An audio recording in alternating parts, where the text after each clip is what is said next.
As you guys probably know, I am a huge Wyatt family fiend, and the Wyatt Sicks Elites are starting to roll out, and we just picked up Dexter Lumis, so we're going to take a look at them. So today we are taking a look at WWE Elite Series 119 Dexter Lumis, his first ever Elite, and it is brought to you by my new book, The Wrestling Figure Encyclopedia, available now at heelbooks.com in two versions, the modern edition covering everything released from 2010 to present day, and this, the WWE Mattel version that covers the complete Mattel line, and that is it. There are other options available as well to help you save money, paperback, hardcover, and such like that. But we are getting right into this.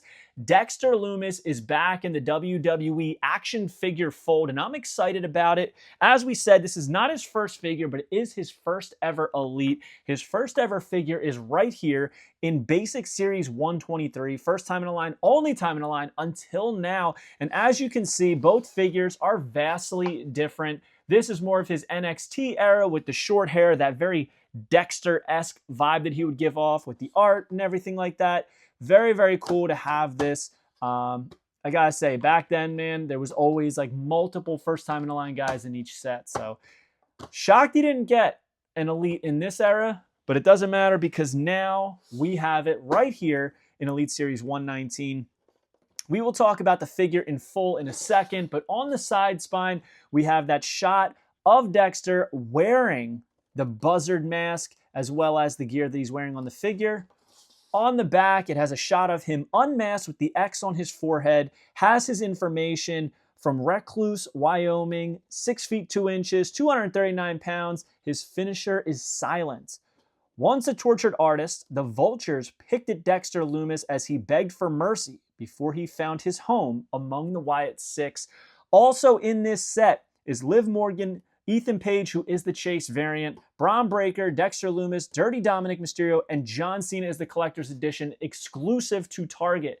So I'm not sure if this has been publicly said, but yes, these alternate. The collector's editions alternate for series, okay? So this is a Target exclusive, only in cases of Series 119 that are distributed to Target. But we are going to rip this bad boy open and see what it's all about. Now, I did purchase this from Amazon, and they shipped it. They just shipped my Ethan Pages, so I'm excited to unbox those. But right now, we're going to see what this first ever Wyatt Sicks figure to market, which I think is pretty cool for him to have that honor, as truly I think we all expected Bo Dallas as Uncle Howdy to have that. So, all right, we're going to take his hands out first. I love the color on these. First off, they're very Fiend-esque, right? But they're very dirty looking and dusty and not black. They're like almost like an off brown color, which I think is pretty cool. You know, it kind of goes with the whole vibe of the Wyatt Sicks. Right here, we have his Mercy the Buzzard mask, which looks great. Loops right over his head, has the dreads on there. The strap right there is visible, which I think is a nice touch. Very true to form. Looks very good. I think they could have done a little bit better on the paint apps and details and such, but I'm sure on the figure it's going to look pretty sick. And now it's time to bail him out of plastic jail, if we can. Lord knows, Mattel straps these guys in as if they're about to be taking a huge flight. All right, let's pop this jacket off. We'll put everything on in the end. But the jacket's pretty cool. All original molding. As you can see, it has that Mercy the Buzzard style Hawaiian shirt right there, paying homage to the original Wyatt family. Tattered on the shoulders and the neck. I love that you can see the shirt kind of hanging out the bottom as well. All the details are there. Zippers on the side. Look at that. Great attention to detail on Mattel's part. Even the pockets and right down the middle seams. It's quality stuff right here. Looks awesome. I love it. It's very movable too. Very, very thin, rubbery, which is what we like. Now, on to the actual figure itself. He is super tan, which he should be, right?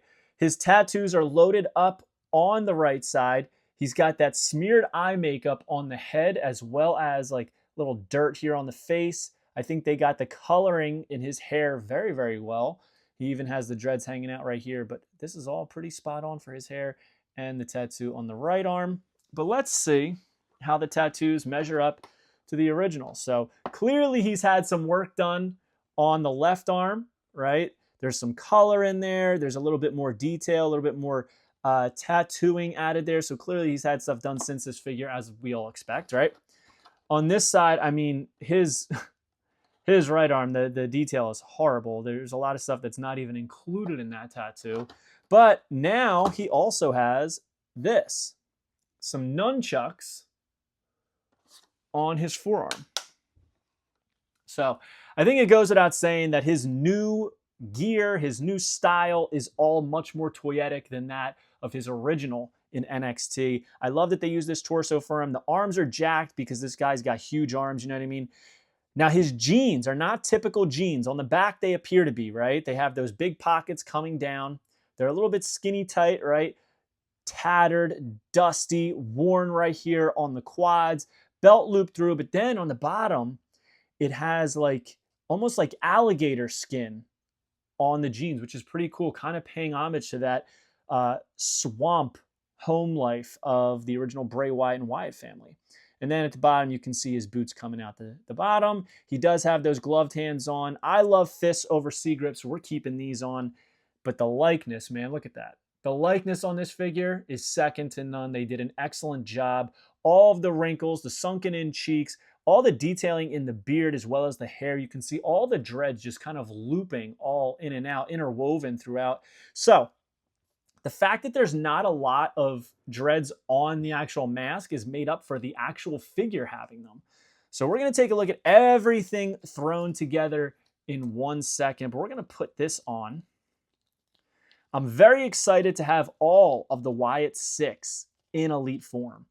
I'm still debating whether or not I'm going to keep them mint on card and loose together. It's tough to say. It's tough to say because Joe Gacy is going to be a first time in the line figure and I get them all mint on card. Everybody else has had figures before. So I feel like at the very least I have to have Joe Gacy. But if I'm going to have just Joe Gacy, mint on card and loose, I guess I got to get them all, huh? So comment below, let me know. Do I have to get all of these loose and mint on card, so 2 of each? You got to let me know. But we're going to put his mask on now. Look at this thing, dude. This is unbelievable. Let's straighten it out. Wow. Tell me this is not a toyetic as hell figure. It's going to be tough to keep these Wyatt Sicks figures out of the top 10 best figures of the year, in my opinion, because there's so much good in each of them. And I can't wait to see them all together on display in everybody's collection.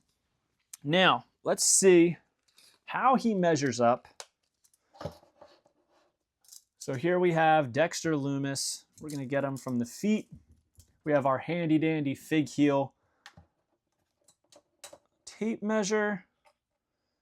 So he's about 7, I would say 7 1/4, a little bit over, maybe 7 1/8 inches. So it's pretty in line with the typical Elite style figure.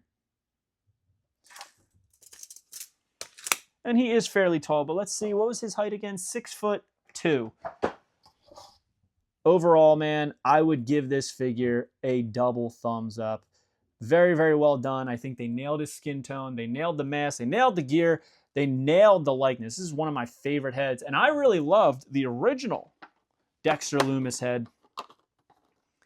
I thought it was great.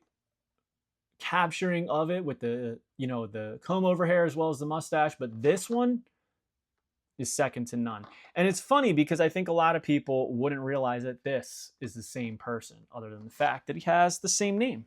So curious if you guys are picking this up. I'm sure it will go back in stock on Amazon. They sent this super fast, so hopefully you guys can pick it up soon. I know my area does not carry much WWE products, so I usually have to resort to online. But I'm excited. I cannot wait to have the entire Wyatt Sicks on display in the collection. So hope you guys like this video. Don't forget to like, comment, and subscribe. Follow me on Instagram and TikTok at FigHeel. Twitter is at TheFigHeel. Pick up the Wrestling Figure Encyclopedia, available now on Amazon.com, or simply go to heelbooks.com and pick up your copy today. We'll see you on the next one, guys. Thank you for joining us. Peace.